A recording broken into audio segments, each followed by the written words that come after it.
आर्यनना 1.5 वर्षाचा झालाय आणि अधूनमधून तो इतका रात्रीचा उठत असतो, त्याच्यामुळे माझी रात्री झोप होत नाही आणि सकाळी थोडंसं उठायला लेट होतंय.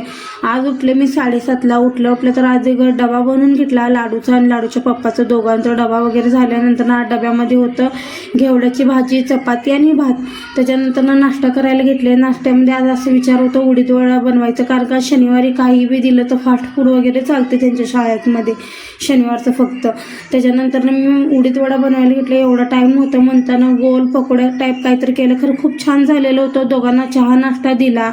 त्याच्यानंतर लाडूचं आवरायला घेतलं आणि थोडी चिडचिड बी होत होती, रात्री झोप नाही झालेलं आणि त्याच्यावर अर्धं डोकं बी दुखत होतं. मग दोघांना भराभरा आवरलं. मला थोडा वेळ झोपूया, खरं मला टाईम नव्हता झोपायसाठी.